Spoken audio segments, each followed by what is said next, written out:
Today, our cartoon, The Magic Mummy, starts off the show, followed by a short subject, Desert Demons, and Chapter 3 of The Mystery Squadron. Then a creaky old house, a thunderstorm, and a midnight will reading combine to give you our feature attraction, One Frightened Night, starring Mary Carlisle and Wallace Ford, all on Matinee at the Bijou.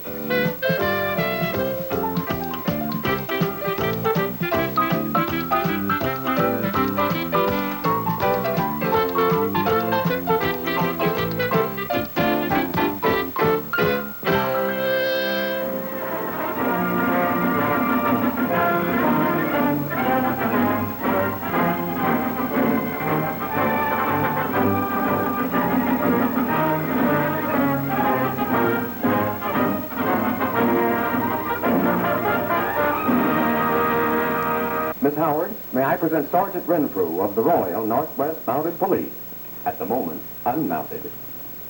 Mounted men are on parade, scarlet-coated cavalcade. The guard!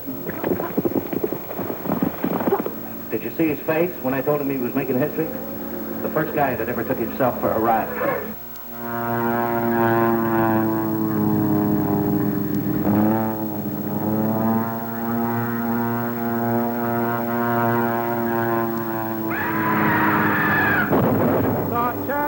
No good for kissing, but what can I do? My weakness is eyes of blue. Oh, and Hattie's gonna take it mighty hard, and she'll miss that old gray goose around the yard. So go tell Aunt Hattie, go tell Aunt Hattie, go tell Aunt Hattie, the old gray goose is dead. Galloping hoofs, beating a song, saddles and boots, jogging along, each day with a thrill.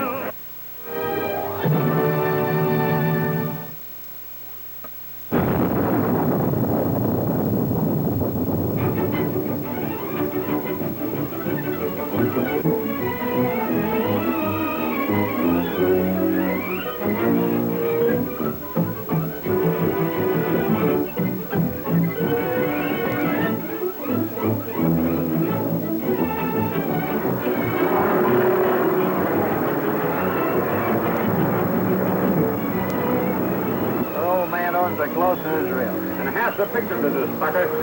Yeah, that's the trouble, it seems like. Her more money than brains. I suppose it's nothing to you that I have to call back every foot of film from every theater that's running it. That is too bad. How would you like to get in the movie? We always did say he had talent, didn't we, Marie? Hey, what's your name? Tom Mix. Oh, well, what does Tom Mix do?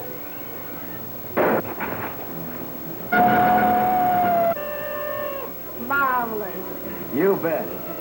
Say, when I have, you will, won't you? When you have what will I what? When I have nerve enough to. Oh, I'll let it go. Hey, look. You're going to get me mad yet. Oh, razzle-dazzle.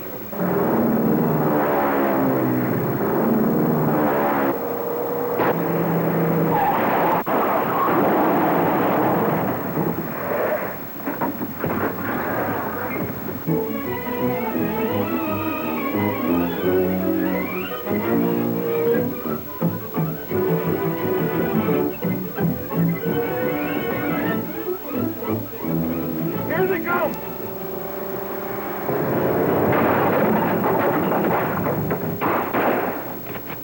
Maybe they didn't see us. Oh, horseradish.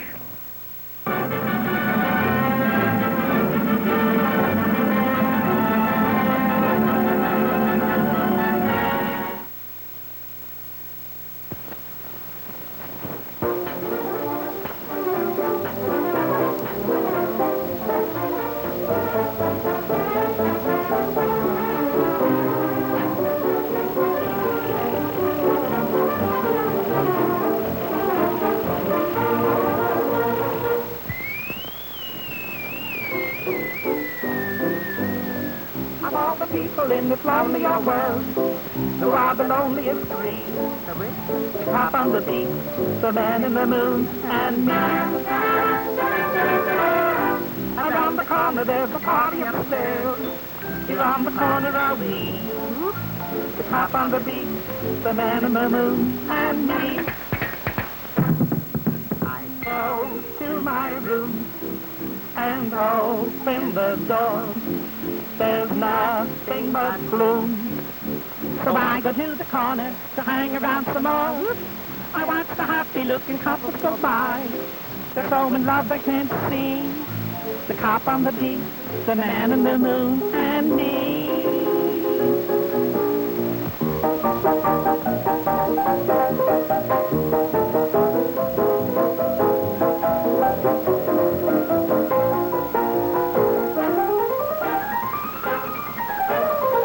Around the corner there's a party upstairs. Here on the corner are we. The cop on the beat, the man in the moon, and me. Go to my room and open the door. There's nothing but gloom, so I go to the... Car number 44, stand by.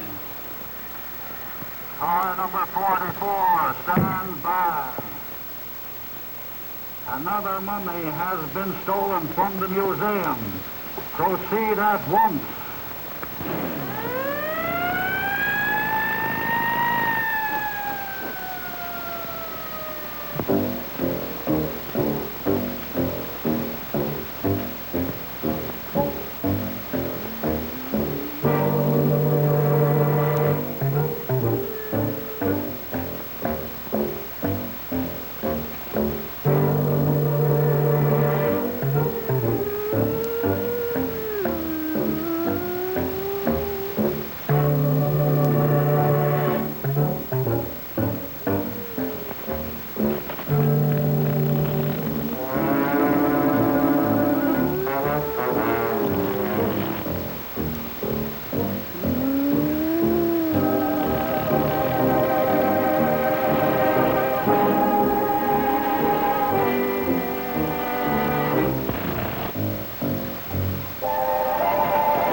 Sing.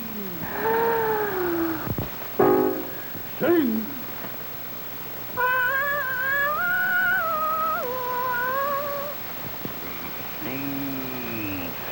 Sing. Back him up!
houses stinks.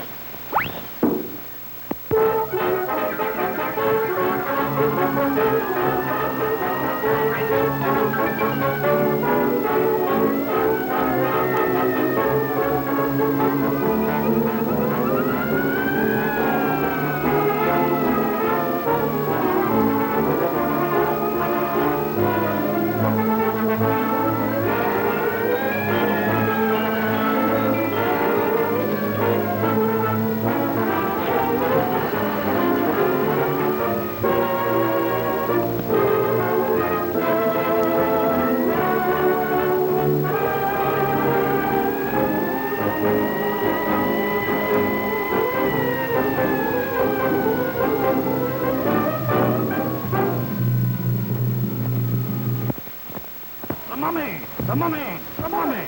The mummy! The mummy! The mummy!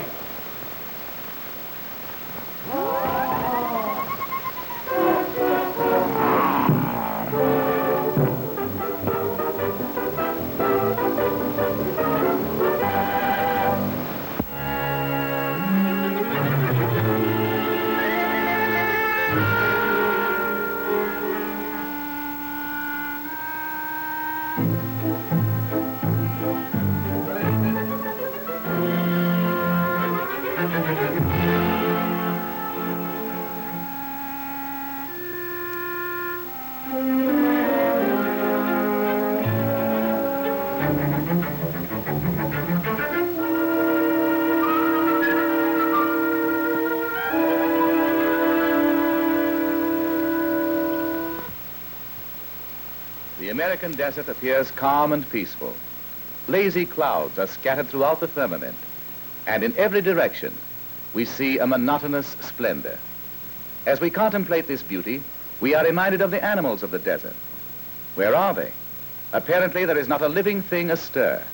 Due to the intense heat of the midday sun, there is a lull in desert life. But beneath the brush lie many silent denizens. In the solitude of rocky crevices, bright-eyed creatures await the coming of evening, for very few beings dare expose themselves to the direct rays of the midday sun.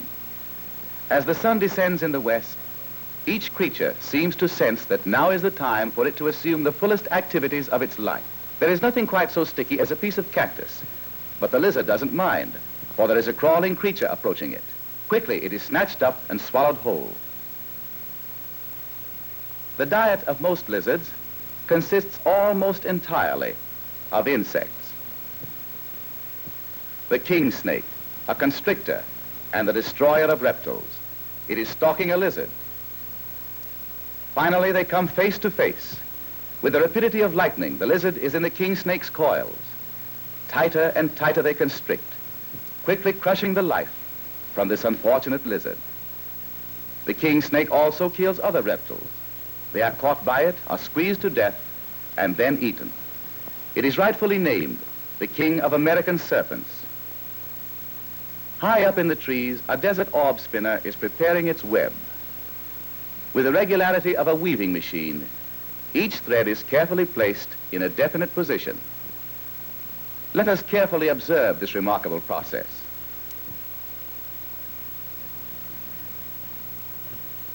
With an instinctive knowledge of engineering principles, the spider constructs a web, the building of which involves many of the most intricate laws of mechanics.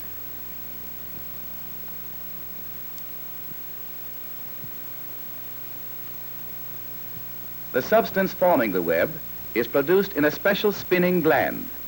It exists there in liquid form, becoming a definite thread on exposure to the air, and having a tensile strength equal to steel.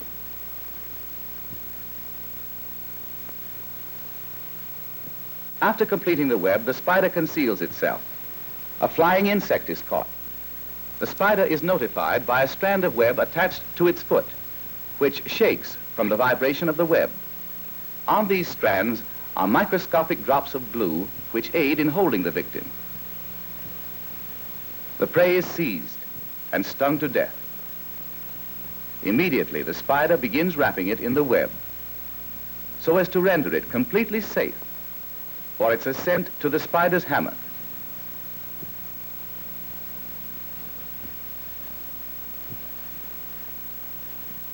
Mysteriously creeping through the underbrush, a Gila monster is searching for food. The food consists of the eggs of birds and reptiles. A male quail is taking his turn at sitting on the eggs while the female is out feeding. Closer and closer the reptile approaches, apparently sensing the proximity of food. No bush or crevice is overlooked. Sighting the lizard, the quail flees, leaving the eggs to the voracious appetite of the intruder. With its tongue, the reptile transfers to its dull brain a sense of the presence of food, and grasping the eggs between its powerful jaws, crushes them. And with the aid of its forked tongue, the contents are eaten. A part of this food is stored in the Gila monster's tail to be used at some future time, as meals like these are few and far between. The head is raised to allow the food to reach its stomach. This strange creature is found only in the southwestern part of the United States and Mexico, and is the only poisonous lizard known. Gliding gracefully from behind a mass of rock, this beautifully marked creature makes its way unknowingly toward a hunting tarantula.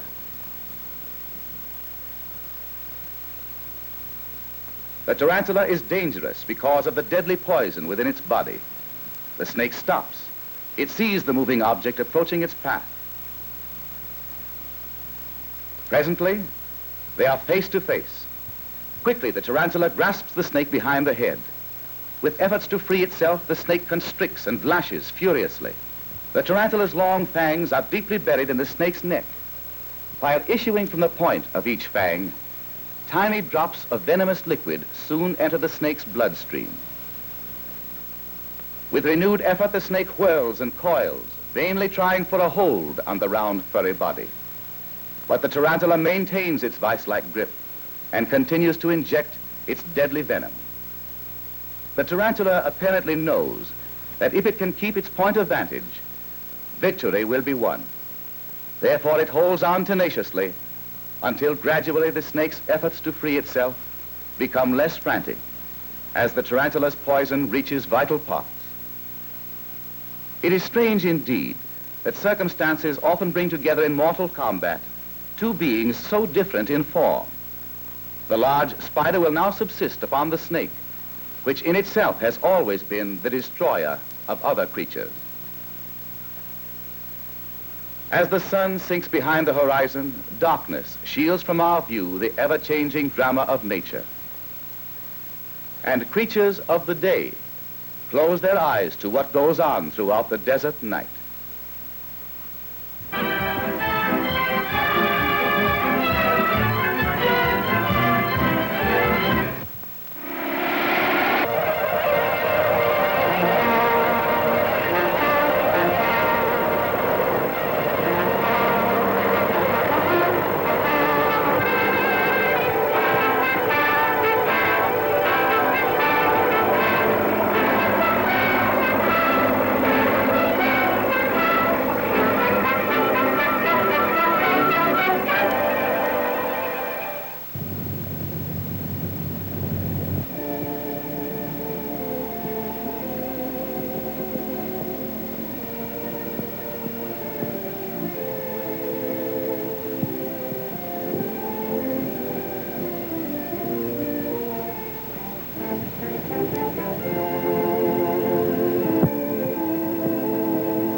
Here he comes now. He's throwing out a smoke screen. Palmer thinks he's fooling us. It's clear.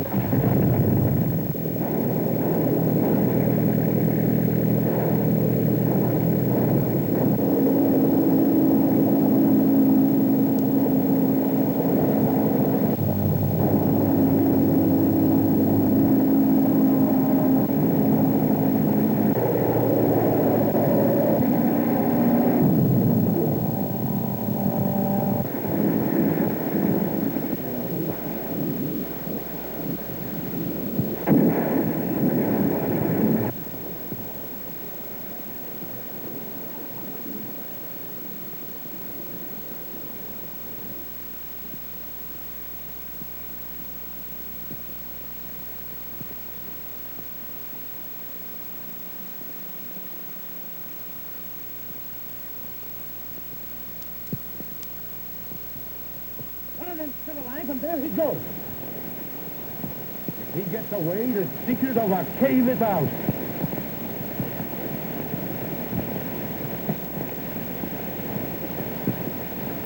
Bill! Bill! Where's my leg? Is it broken?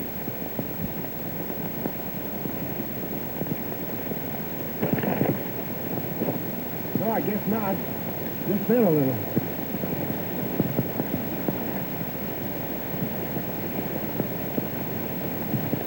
I can't make it, Fred. You better beat it. Nothing doing. I'll go ahead.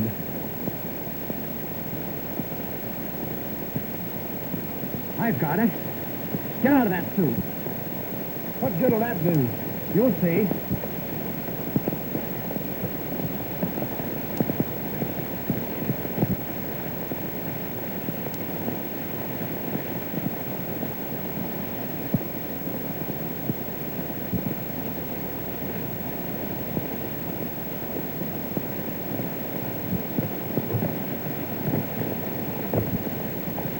The other plane fell just back of those rocks.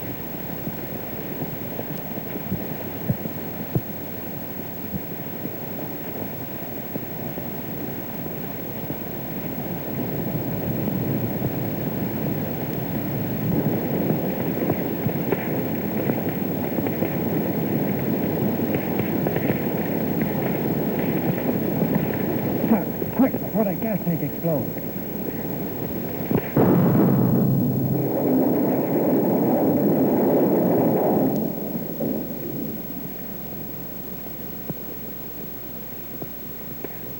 Cromwell tried to save his pal, and the explosion got them both. Yeah. The Black Ace will be so glad to hear this that he won't worry about losing those two planes.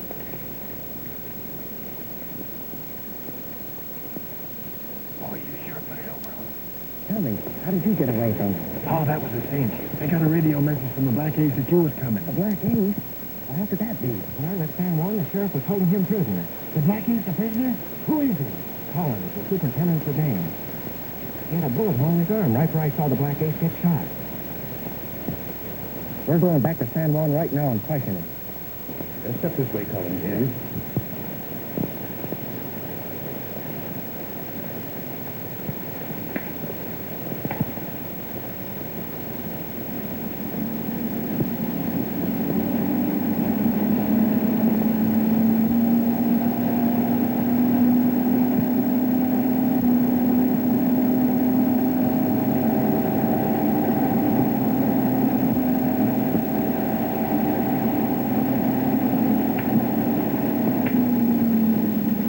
That'll fix you all right.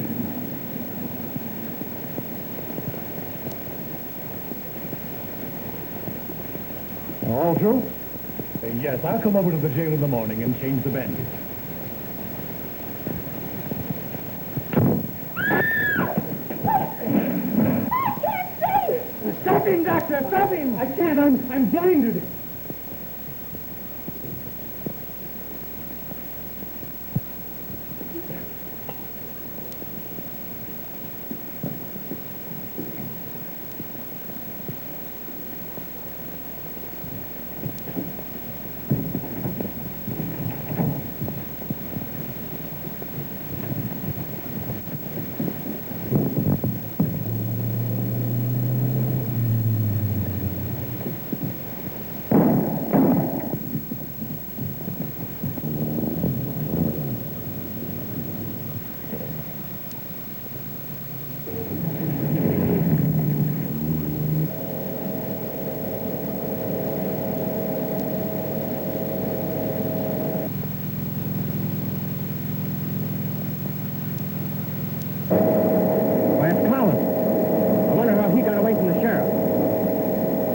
Stay here.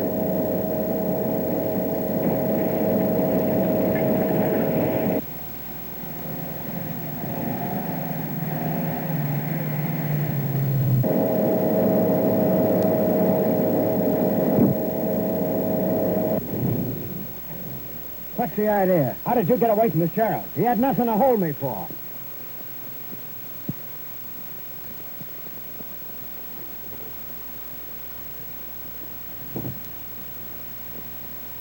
Machine gun. What are you doing with them?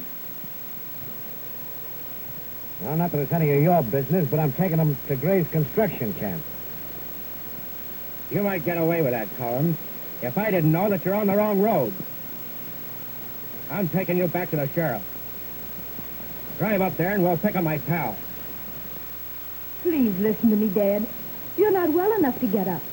Dr. Flint said... But I must get back to the dam. I've got to fight the mystery squadron some way, or they'll wipe me out. We've still got time to finish our contract, Mr. Gray. I know that, Davis. But with you laid up and my Superintendent Collins wanted by the sheriff, there's no one to carry on the work. I've got to get back on the job. You mustn't take any chances, Mr. Gray. Everything depends on you getting well. I'll carry on at the dam.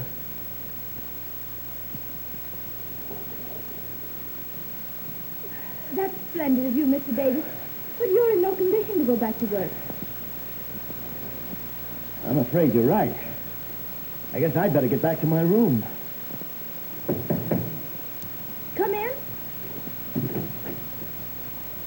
Hello, Miss Gray. I'm sorry the mystery squadron gave you such a beating, Gray. Yes. I can just about imagine how sorry you are, Johnson. Well, I am. And in spite of your stubborn attitude, I'm still willing to take the contract to build the dam off your hands. By the way, Johnson, with all the trouble we're having, why are you so anxious to get the job? Because while you'll go broke trying to fight the mystery squadron, I can finish the dam and make a nice profit. I have the money and the organization to wipe the mystery squadron off the map. What you mean is that the mystery squadron will fight you because you're their leader. If you're silly enough to believe such nonsense, it's useless for me to try and reason with you. I've given you your chance. Good day. Dad, why did you accuse Mr. Johnson? Because he's disliked and fought me for years. I know his methods. He'll do anything to get what he wants. Come on, Collins. We've got a little business to attend to. You heard me. Get out.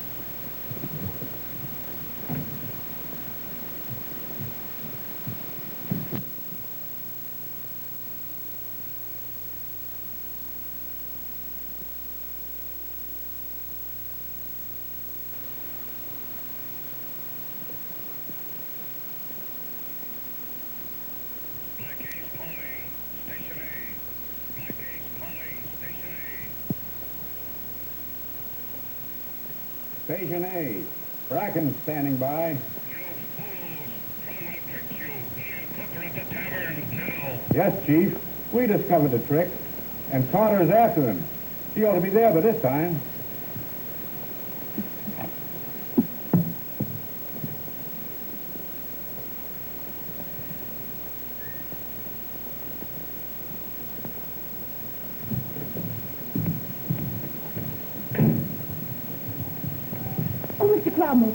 I'm so glad you captured Collins. So he did escape. He tried to bluff me into believing the sheriff let him go. When we grabbed him, he was heading straight for the mystery squadron's cave with his car full of machine guns. We've got the goods on you, Collins. You're the Black Ace, all right, and we're going to turn you over to the sheriff. That must be him now. Is the sheriff here, miss?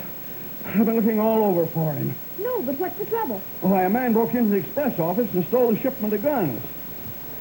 Is this your man? That's him, all right. Are you sure? Why, I ought to be. I winked with my rifle as he's getting away. You shot him. Plumb through the right arm. Well, I guess that's got you stopped, hasn't it, Cromwell? Certainly proves I'm not the Black Ace. How do you figure that out? Was the Black Ace was shot during the attack on the dam. You're still going to have plenty of trouble talking yourself out of stealing those machine guns. I'm holding you till the sheriff gets here. That's fine. Then I can get back to the station. Wait a minute. You got a candy counter at the station? Why, yes. I'll be back in a minute. Where you going? Oh, boy, I got to get some jelly beans to calm me down. That eliminates Collins as the Black Ace. My father suspects Mr. Johnson.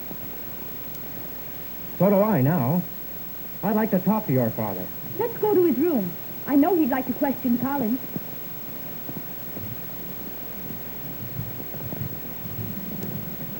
Stop where you are.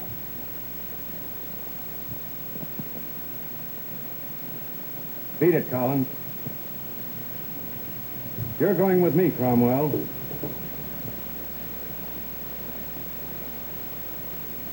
Get in there.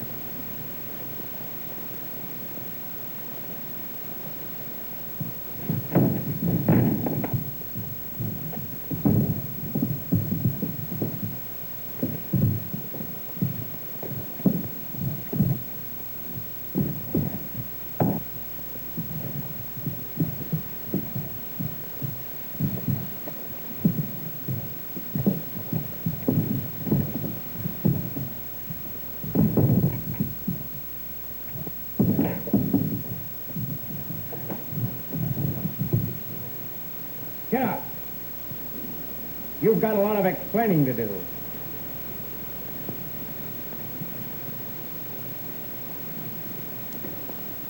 Drop that gun, Cromwell. The Black Ace. Drop it, I tell you.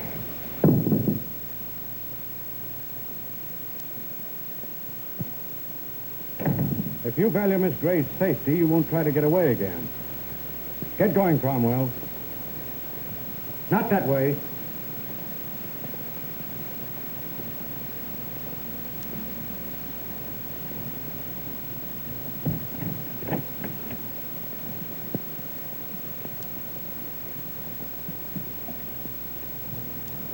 Dr. Flint.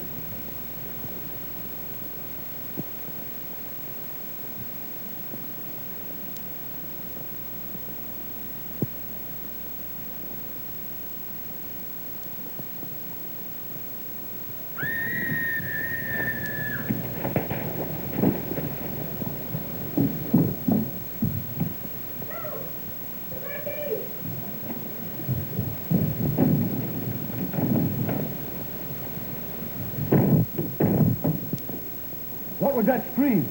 Miss Gray and the Black Ace are in the closet. There's a secret passage to the closet door from Doc Flint's room.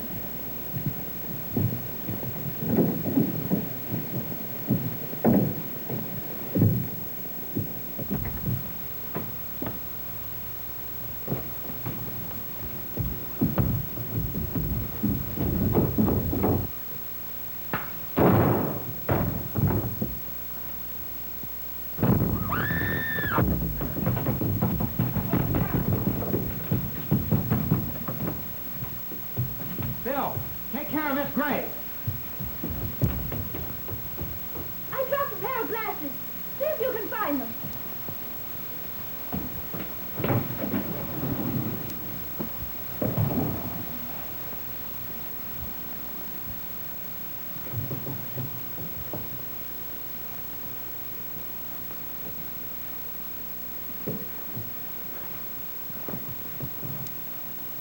Dorothy, are you hurt? I heard you scream. Dad, I think Dr. Flint is the Black Ace. What makes you say that? Well, the Black Ace dropped a pair of glasses just before he grabbed me. Here they are. How do you know they belong to Dr. Flint? They look like his. We'll soon find out.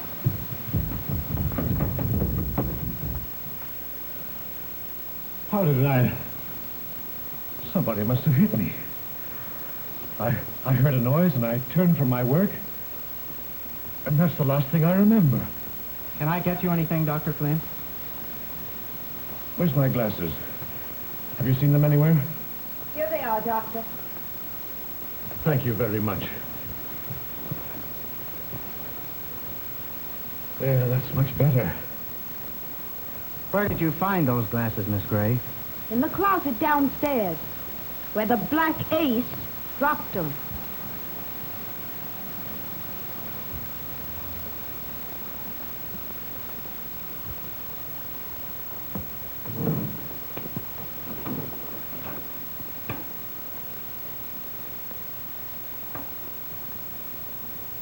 Now I can understand how the Black Ace disappeared so mysteriously. He came up here, took off this flying suit, and pretended to be the victim of an attack. Young man, are you inferring? Inferring? I've been watching you, Dr. Flint, and I have plenty reason to accuse you of being the Black Ace. Nonsense. Why should I want to destroy the dam? Isn't it true that you own most of the ranch land below the dam? Suppose I do. And that land will be worthless when the dam is built. That doesn't prove that I'm the Black Ace. If you're not, there's a very easy way you can clear yourself. During the last raid on the dam, the Black Ace was shot in the right arm. Let's see your arm, Dr. Flint. You're not going to prove anything, Cromwell. All right, Doctor. My plane's outside.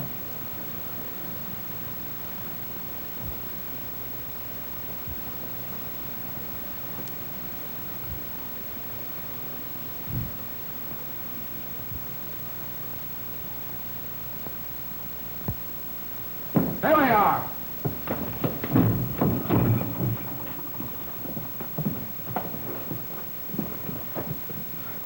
Hold it, fella. We've got to get Flint.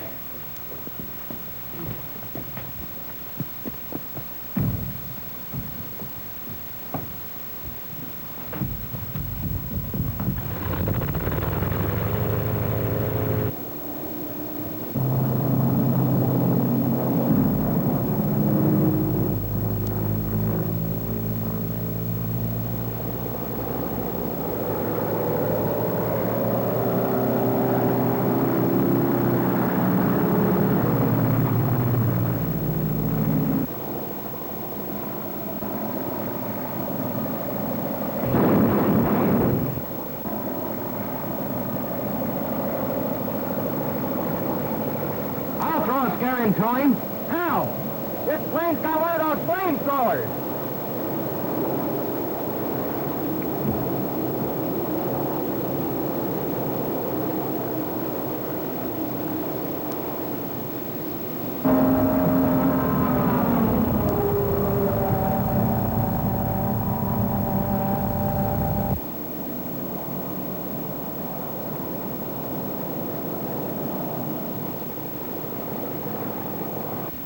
It's one of the mystery squadron.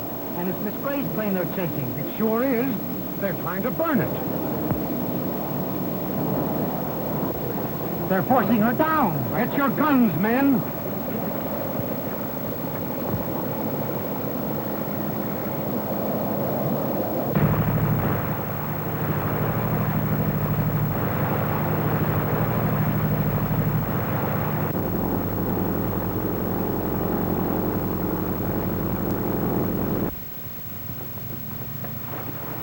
Dr. Flint.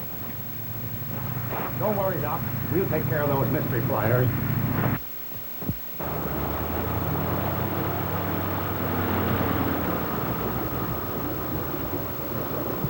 Stop where you are.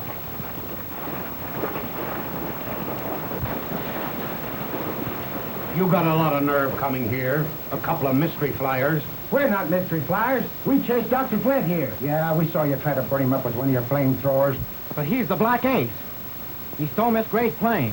What are you talking about? Miss Gray loaned me her plane to fly down here and take care of those men who were wounded defending the dam. That's a lie. Call Miss Gray at the tavern. She'll verify my statement. You know very well that our phone lines were wrecked during the last raid of the mystery squadron. We all know that they were with the mystery squadron on their last raid. Now we've caught them red-handed. What are we waiting for? Wait. It's true, we were flying with the mystery squadron. But we were tricked into joining them. Do you expect us to believe that? They won't get away with it this time. It's time to make an example of these mystery flyers. If they're guilty, they'll hang soon enough. Let's wait till Mr. Gray or the sheriff gets here. We can lock them up and... We tried that once before and Cromwell got away. We ain't taking any chances. Come on, boys.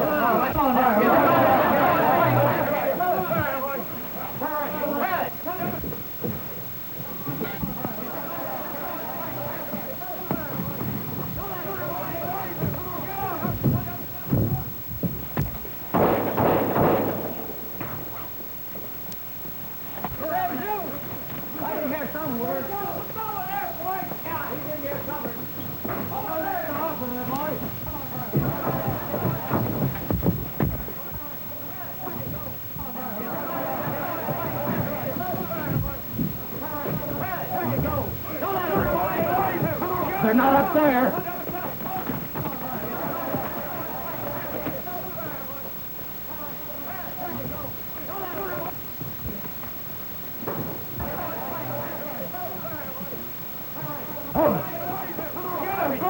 Here they are, men. Come on,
Swell night for a murder. Elvira! Elvira! Bring my port. My private port. Jasper, wine? You know what Dr. Denham said about alcohol. What's the use of arguing with him when he's determined to dig his own grave? Darling, is there nothing I can do to please you? Yes, leave me alone. Take it and put it in the library. Save it there instead. Don't go, Elvira. What I have to say might interest you. Of course, you all know that the new state inheritance tax goes into effect tonight at midnight. Yes, I know. Before this new tax goes into effect tonight, I'm going to make you an outright of $1 million. Jasper, darling! Don't do that! Arthur! Arthur! Don't look so sour, Elvira. There's a little gift for you, too. Though what a woman like you is going to do with $1 million is more than I know. What? Why, Mr. White, I don't know what to say. Yeah, rubbish. I know what you're saying to yourself. If I'd have married that old buzzard, I'd have got it all. Well, it was worth $1 million to have escaped that. By the way, Elvira, are you doing anything tomorrow night? Will you shut up, Tom? All right, but while you're in such a benevolent mood, could you spare me a dime? You're a good-for-nothing Scoundrel. What would you do with the dime if you had it? Well, I can promise I'd put it into immediate circulation. I'm sure of that. That's why I'm giving you $1 million. Thanks, Jasper. What are you looking so worried about, Doc? Afraid I'm going to run out of money before I get to you? Well, I have $1 million for you, too. Jasper, I don't know how to thank you. Don't think I don't know why you let me win all those cribbage games. Laura, stop that counting on your fingers. I still have $1 million left. For my other ad. Don't tell me you found Doris Waverly. If my attorney had found any trace of my granddaughter, she'd get it all. All? Every nickel of it. After what her mother did to you. She still was the only one of you worth her salt. And it took you 20 years to find that out. Yeah, that's why I would want to make it up to the girl for the unhappiness I caused her mother. God! That is not my private stock. No, that's the guest mine. Oh, I'm sorry. And who are you going to make happy with the other $1 million, Jasper? Felix. Your attorney? Yes, Felix. So there won't be anything left of my estate for you to fight over. When Felix gets here, let me know. We'll get this thing over with right away. Say what you like about Jasper, but he has a heart of gold. The last time you discussed his heart, you said it was tobacco. Now we can have a chateau in the Riviera.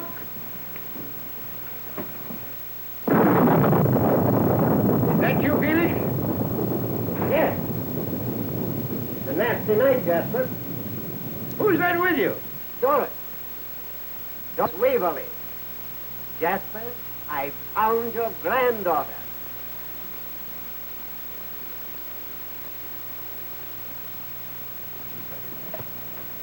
My.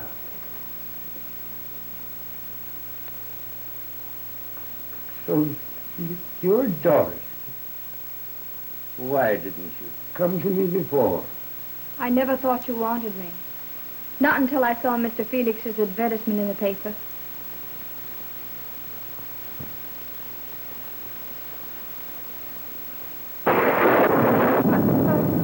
Ladies and gentlemen, my granddaughter. How do you do? Good evening. Come, child. There's so much I want to talk to you about. Felix, have you got the checks? Yes. I have them right here. Well, tear them up. I won't need them now. My entire fortune goes to Doris. You know, child, this is the happiest moment I've spent in 20 years. You ever see a lot of hungry wolves waiting around to feast on the corpse? Looks like something has spoiled their dinner. How about a nice hot cup of coffee? Elvira, Yes, Mr. White? some hot coffee and a snack, and make it snappy. Yes, Mr. White.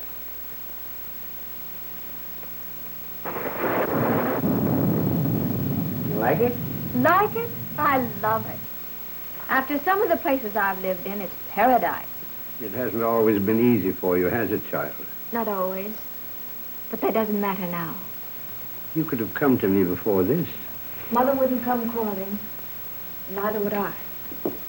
She wouldn't have had to have crawled if she'd been willing to have left your father, but she seemed to feel that her happiness was with him. But Dad never made her very happy. Your mother wasn't happy with your father? Well, not exactly.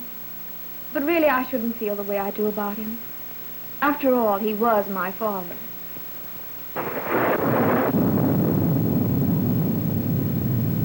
She no one told me.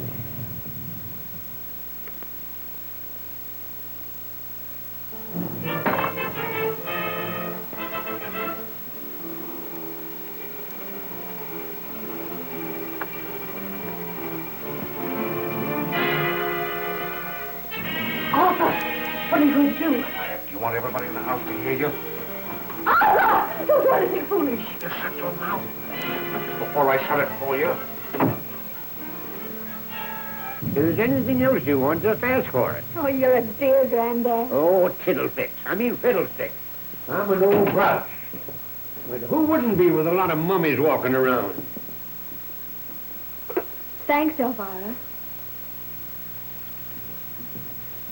Doesn't look much like her mother, does she? I take after my father. Scat, get out!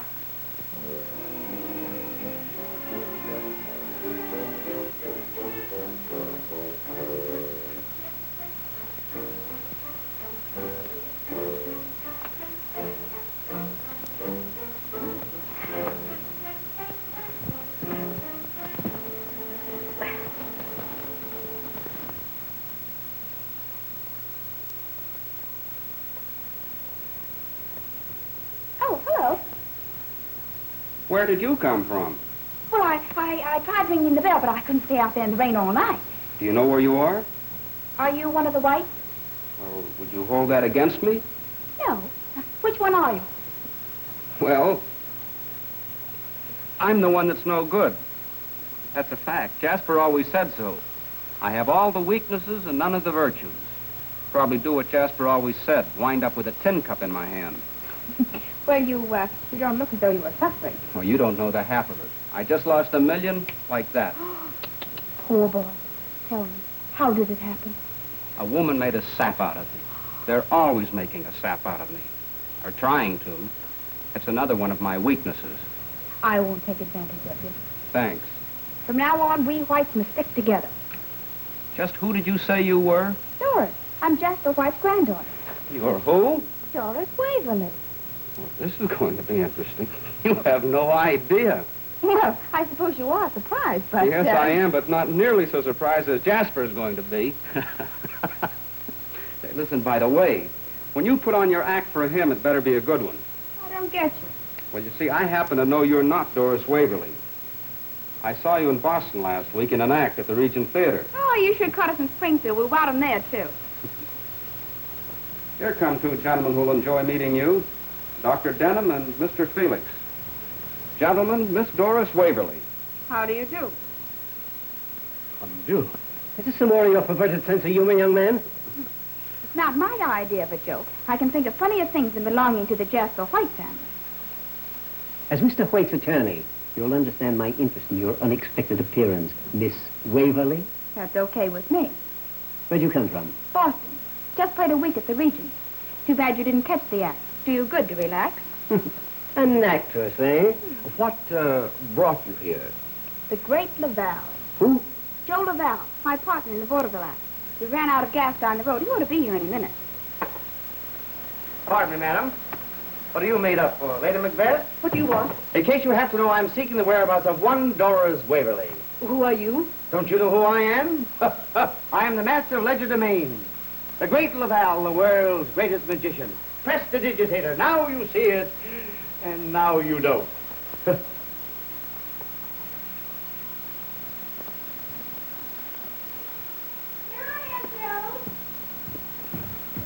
I'll be with you in a minute, babe.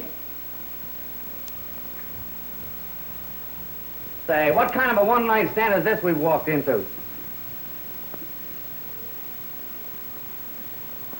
Who's the brother act? A couple of nice boys, Joe. They've just given me a marvelous reception.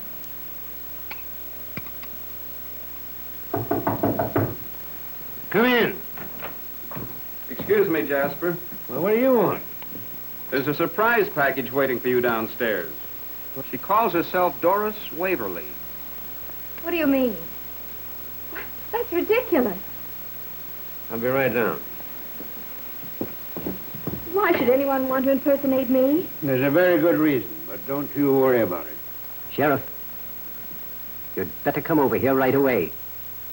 This is the young lady. Yes. Who are you? You, I mean. This gentleman is a friend of the young woman, Mr. Laval. The great Laval. A variety magician. Vaudeville. Artist. Well, I want to speak to this young lady alone. As your attorney, Jasper, don't you think that I had better... I said alone. Get out. All of you. Get. Go on. I said all of you. I'll be standing right off stage in case you need me. You say that you are my granddaughter. Well, that's what Mother always told me. Well, why haven't you visited me before this? Well, it's the first time our booking ever took us near Boston. Why did you pick out this particular night to come here? If you're sorry, I wish I hadn't. I only came because Mother asked me to, before she died. Oh, this mother of yours. She thought that I would leave you my money. Your money? Why, I wouldn't touch a penny of it. I've never had to beg for a living. Then why did you come here? I don't know now. I knew what you'd be like, and that's just what you are, only more so. No wonder Mother ran away. To marry Don't you say a word against my father. He was the grandest man who ever lived. And I think you're the most hateful old thing I've ever seen.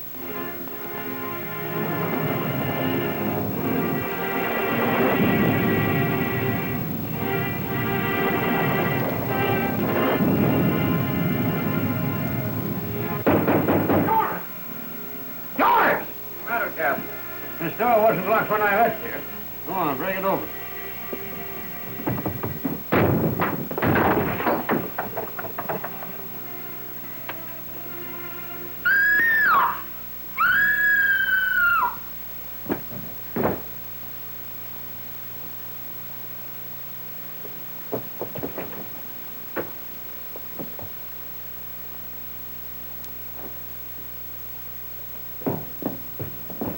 What's the matter with her? He's dead.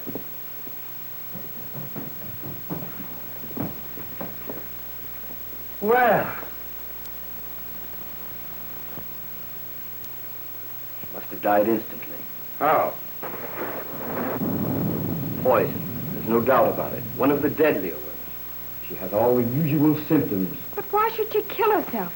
Because she knew the real Doris Waverly was downstairs and decided it was the only way out. Well, if she drank poison, why is the cup in her right hand when I know she was left-handed? Well, if it wasn't suicide, why was the door locked on the inside? Nobody could come in. Your balcony joins the one to this room, Arthur. Did you or Laura hear anything? Not until I heard the scream. You needn't mind that, Elvira. Supposing she did poison herself. She wouldn't have put poison in the coffee pot. If the analysis shows any trace of poison, it wasn't suicide. It was murder. And the person who killed her is in this room. Fine, Sheriff. You won't find any cyanide in my bag. How'd you know it was cyanide? The coroner corroborated his diagnosis. Son, you can't keep me here. Doing it, ain't I? I told you I'd send for you when I wanted you. If anybody else is going to get carried out of this morgue, it's not going to be Doris. I'm walking around here right now. Running out, eh? I said walking, Constable. Never run the exits. Another crack out of you and I'll jail you for contempt. If you do, I'll have you arrested for impersonating an officer. Now, look here, Laval. The great Laval. Listen, Jasper, you can't expect this girl to risk staying here after what's happened. Was it such a hurry to get away now, huh? I was coming to that. This girl's not Doris Waverly, so she knows why Doris Waverly was killed. Why, you nasty little mouthpiece. I'll knock you fatter than a free sheep, Chief. Easy, you, or I'll slap the bracelets on you. Keep your cuffs in your pocket, Dr. Watson. I only do my escape act when I get paid for it. You won't get yourself out of this so easily. Still claiming you're Doris Waverly, eh? I won't be talked to like this by you or anybody else. You've got a pretty sharp tongue, young woman. And where do you suppose she gets it, you nitwit?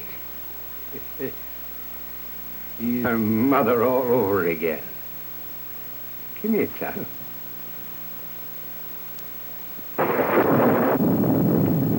I knew that you were my granddaughter from the very moment you said I was the most hateful old thing you had ever met. I wouldn't have said that if I wanted to see how far you really would go. You went a little farther. I'm sorry. I suppose I had it coming to me, but no one else ever had the spunk to do it before. If this is your granddaughter, then who's the other girl? An imposter, brought here by someone who knew she would get my entire estate.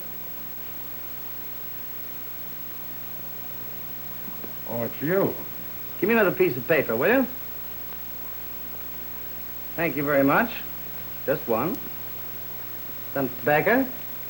Watch very closely. There you are. You see them?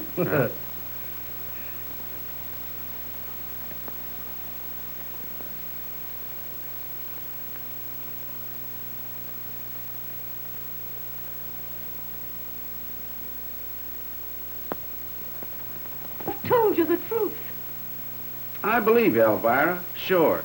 But why did you poison the coffee? I didn't do it. Who did, then? I don't know. You took the coffee to the girl's room? You hated her, didn't you? Didn't you? Yes, I hated her. Why shouldn't I? Oh, I knew I'd get it out of her. You want to write your own confession? I'm not confessing anything. She can't confess to something she didn't do. Oh, protecting her. Is that it, Mr. White? Oh, don't be any more of an idiot than you can help, Sheriff. Even if Elvira did poison the coffee, she never choked that girl until she was insensible, and then forced that coffee down her throat to make it look like suicide. Oh, it took a man to do that. How do you know all about this? I don't. But whoever committed the murder made the mistake of placing the cup in her right hand when I know she was left-handed. You know more about this than you're telling. Elvira knows more than she's telling. Who did it? You're shielding it. Well, why should I? Because you hated the girl. And whoever did it was accommodating you. And you're protecting it. I know. You made the mistake a moment ago when the sheriff asked you who did it. And you hesitated and thought twice before you said you didn't know. Well, that makes her an accessory after the fact. Come on. You're going with me. No, I'll tell you. I heard them talking in their room. Heard who? The proctors. She was excited. She told him she was afraid of something he was going to do. Then he told her to shut her mouth before anyone heard her. She's lying. No. That's a lie, you. Maybe you'd like to kill her the way you killed that other girl. I had nothing to do with it. I never left my room. What was it your wife was afraid you'd do? I never said a thing. Oh, yes, you did, Laura Proctor. You were talking there as fast as you could. You're making it up, every word of it. Have you forgotten that that room was locked from the inside? Have you forgotten that the balcony outside of your room leads to that room? No, you would like to pin it on me, wouldn't you? You've always hated me ever since I married into your family. That's Laura's misfortune, not mine. That's all for you. I should think it might be. Accused of murder. Not knowing what will happen next. If I had anything to say about it, there'd be plenty happening. Threatening, eh? Arthur, dear, I told you to be careful. Oh, so he did do something that you didn't want him to do. That's all for you, Mr. Proctor. I'll talk to you later. But Mrs. Proctor is going to answer a few questions right now. Just the same, I don't understand how you happened to come here on this particular night. That's what he said, but I didn't know what he meant. Are you sorry, too? What are you talking about? Grandfather. You know, he's a strange sort, isn't he? I really think he'd be a swell person if you could get to know him. Well, don't I rate any attention? You know, I'm not such a bad sort either when you get to know me. He said not to trust you too far. Now listen, Doris. Ah, that's far enough. You seem to be more afraid of me than anything else in this house. I'm not afraid. I want to take you out of here. But I promised him I'd stay. Besides, this show isn't over yet. That's just what I mean. You're in danger here, Doris. I'd never forgive myself if anything happened to you. Really? Well, there's nothing small time about the way you work. Listen, if you think this is an act I'm putting Remember your weakness. You'll get over it in the morning. on... All right. If that's the way you feel about it, I won't bore you any longer. Tom! You're not afraid, are you? Well, I guess I've played tougher houses than this. Just the same, I'll be back.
Sheriff!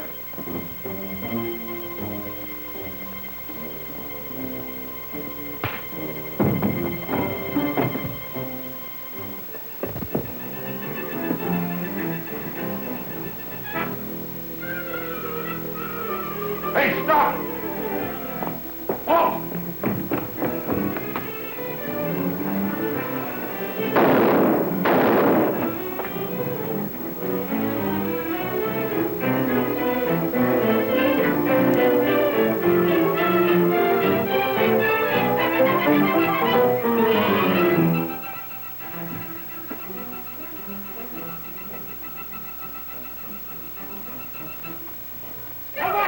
Hurry up! Get Dr. Denham, quick. Yeah, oh, yes, you do. Take him in there. I'm all right. Good. That's it. Now, put him in a chair.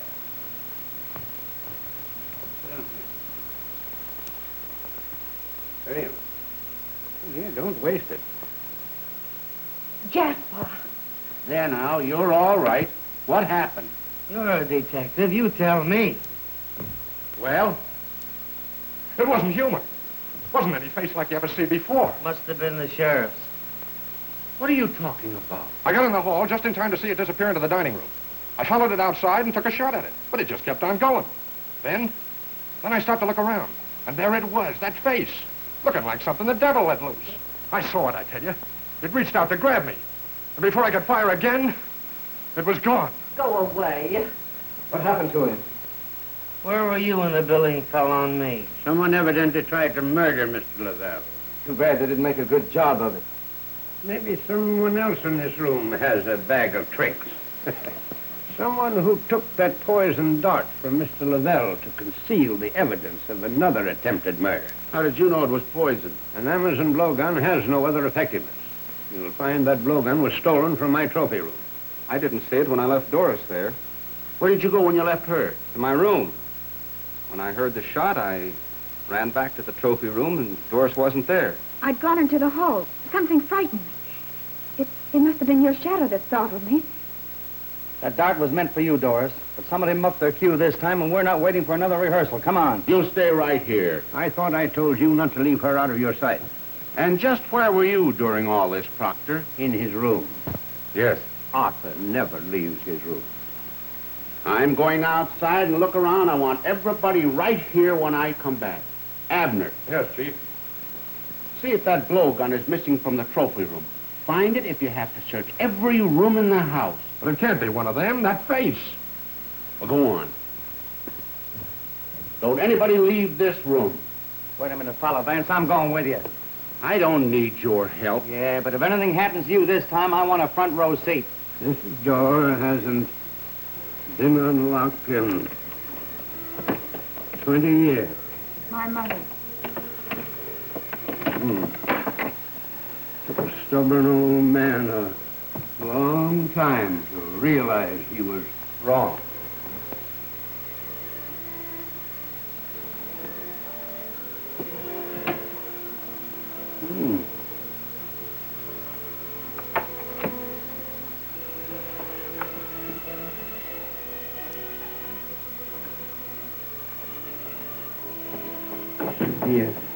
Be a candle in here somewhere. There's one. Oh, yeah.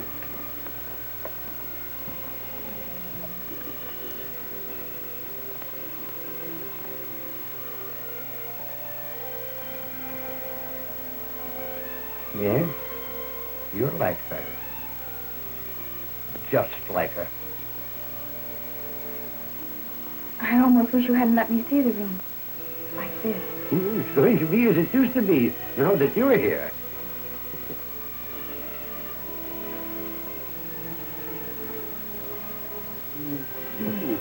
Hand me that pen.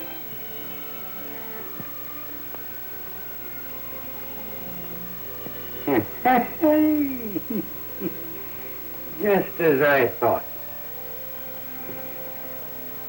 Yes, sir.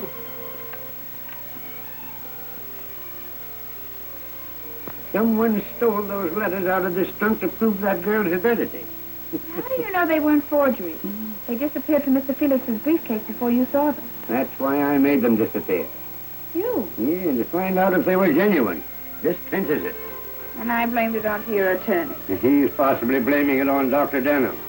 They keep on accusing one another. Someone is bound to make a slip. You should change jobs with the sheriff. But if you're the only one that has the keys to this room for all those... What's that? Looks like they've broken into the scissors. Elvira? Where are you going? I'm going to find the one piece that's missing from our puzzle. Oh, Elvira, you weren't by any chance looking for a scissors. I was passing the door when I noticed the lock had been opened. I thought... Of course you thought it hadn't been opened in 20 years. Come on, cat.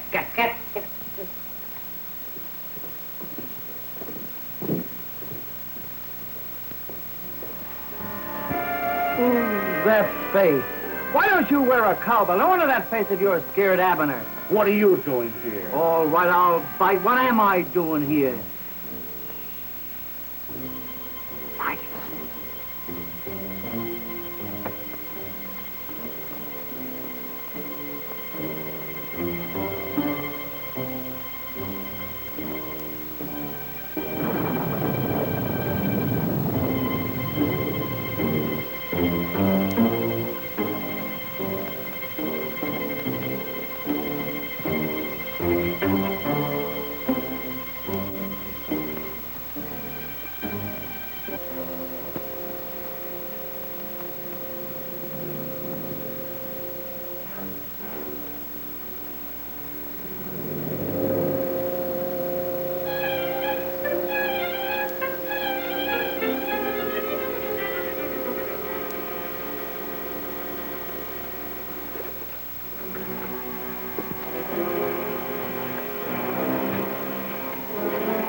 Now, do you understand, dear?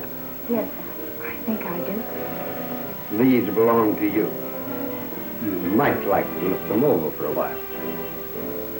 I'll be back shortly.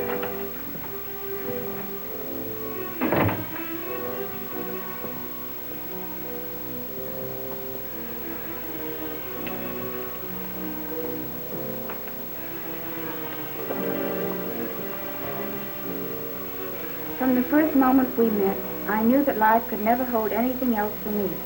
Without you, nothing would be worthwhile. Our love is something bigger than either of us. We can't fight against it, and I won't let him. Please, dear, no matter what your father says, we have our own lives to live, and as long as I live.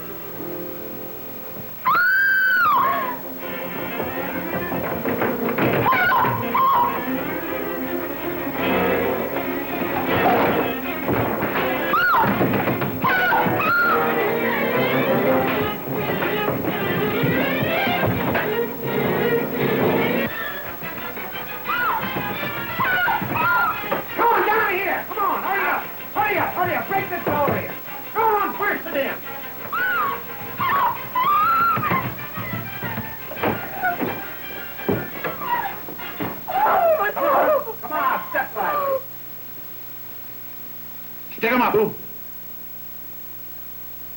Well, I'm a... Lavelle, put on that lamp. Arthur! What are you doing here? That's what I'd like to know. Don't tell him anything, Arthur. Oh, so there is something to tell. I knew right from the start that he was the guilty one. Tried to murder you, didn't he? I don't know. You were after those letters, eh, Arthur? She knows what we're after. We found this, her pin, in our room. I followed you in there. I'll tell you what I was doing in Arthur's room. I found this in the wastebasket and put it together. Ever since he received that telegram at dinner, I knew he was in trouble. Give me that. No, you don't. That's my property. What's in it doesn't concern any of you. No. It only warns Arthur of a shortage in his accounts, that's all. Oh, I see. $1 million would have covered a lot of shortage, eh, Arthur? Oh, no. You're not pinning murder on me. I thought she'd stolen my telegram. I came in here to get it back. She was over there. But before I could speak to her, The lights went out. and then I heard her scream. That face. And the next thing I knew, there was a struggle. I felt something grab at my throat. I tried to get loose. And after that, I don't remember. Doris, is this what you saw? Yes, that's it. Well, where did this come from? You're supposed to be a magician. Tell me. In this room, you nitwit. It belongs here.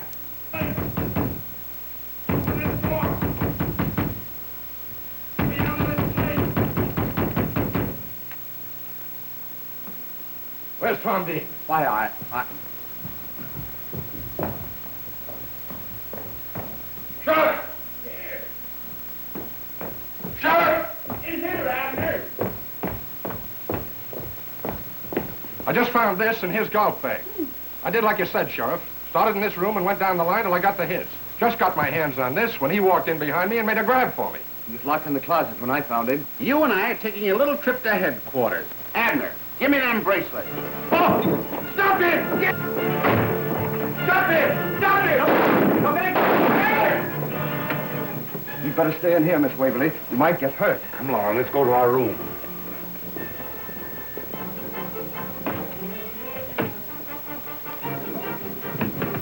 Take it easy, Sheriff. He's not in here. Got an idea. Maybe down the hall. Oh.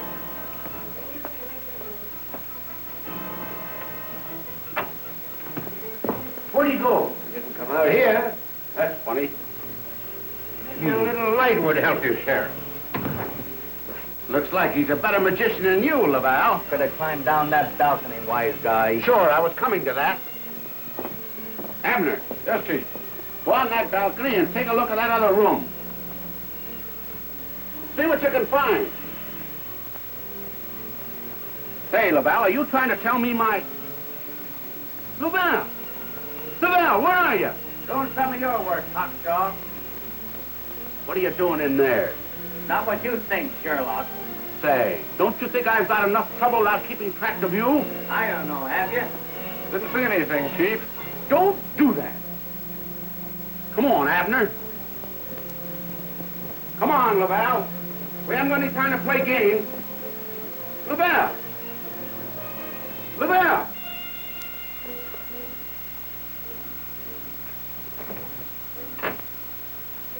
He's gone. He must have did a disappearing act, Chief.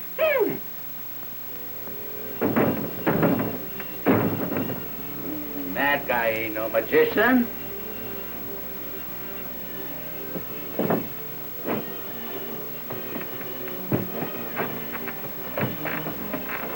Help me, Abner.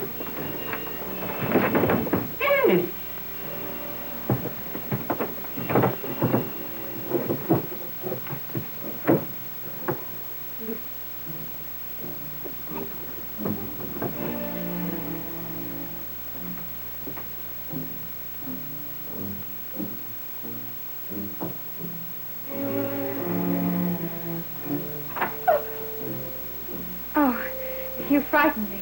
I wanted to be sure you were all right.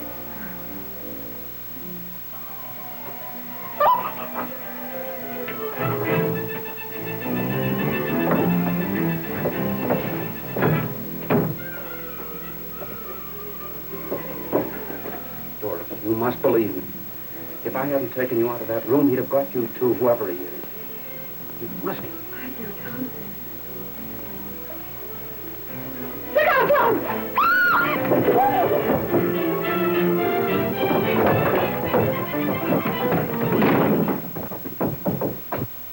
Dana, pick him up, you. You're just in time, Sheriff. I was in here when he dragged Miss Waverly into that panel. To save her from you. I found out about that passageway when Abner took a shot at Denham. I was crossing from Arthur's room over to the next balcony when I saw a figure run into the hedge and disappear. First chance I got, I followed the hedge. It led to a secret entrance into the passageway. When I found Abner in my room, I knew the blowgun had been planted there by the murderer. I wanted to trap him. That's why I couldn't say anything to anybody. You planned it carefully, Denham. Those letters you stole from my daughter's trunk. You're upset, Jasper. This excitement's been too much for you. Unfortunately, Doc, I found this lying on the floor, broken where you had forced the lock on that trunk. What's that got to do with me? And I found this broken scalpel in your bag. You'll observe, Sheriff, they fit perfectly. Your health is affecting your mind, Jasper. It hasn't affected my eyes. Can you account for your cuff button in the hand of the murdered girl? You better come clean, Denham. Why did you kill that girl? I'll tell you why. She was his accomplice, and they were after my entire fortune. But when my granddaughter appeared, Denham thought the game was up, and so did she. Dead people don't talk. That's why you wouldn't give her a chance to expose you.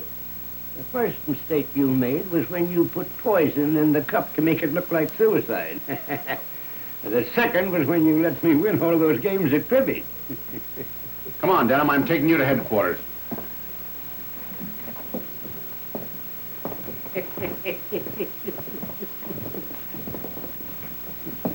Look here, Jasper. I examined that girl, and I didn't see any cuff button. Of course not, you nitwit. It was hanging loose in his cuff, and I just plucked it. He's certainly having his fun, isn't he? I told you I would have some fun for my money.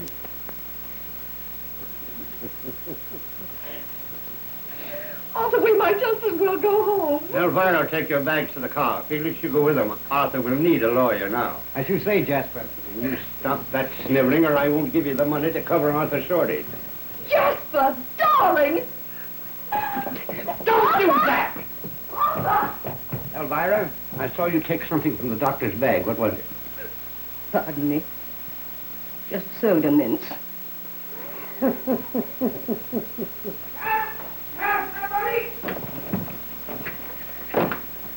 There you are. I had to tie him up when he ran out of that secret panel. I couldn't have him gumming things up when I was so close to Denham. Wait till I get my hands out of here. Where's that hate detective? Sheriff! Oh, Sheriff! Sheriff! Don't you want your handcuffs? I was coming to that. But try and get out of them, Houdini. The great Laval Bah.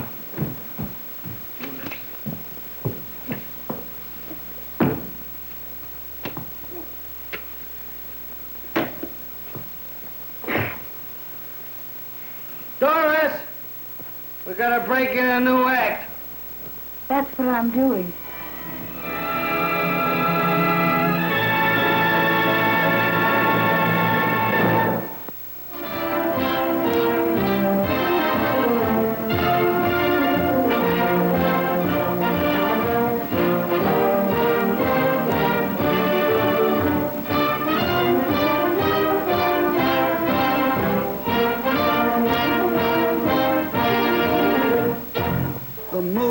Speaking, the market was peaking, we lived off the fat of the land.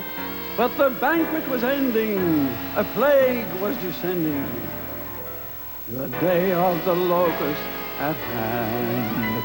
But at the Bijou bitter gall became as sweet as brandy, and humble pie turned into cotton candy. America was standing in bread lines. Dillinger was stealing all the headlines. But down at the Bijou, people said lines like boop boop be doop, boop boop be doop. Through the Dust Bowl, the black winds were wailing. The rivers were rising, Ohio was bailing, but little Shirley Temple always had clear sailing. On board the good ship Lollipop, Andy Hardy never had to go hungry. There was no bank panic at Tarzan's branch. Il Duce and the Führer couldn't have been obscurer on the planet Mongo or the Melody Ranch. For a complete program guide to Matinee at the Bijou, Season 4, send a check or money order for $3, $3.50 for delivery in Canada, to Matinee at the Bijou, 617 North Holly Street, Medford, Oregon, 97501.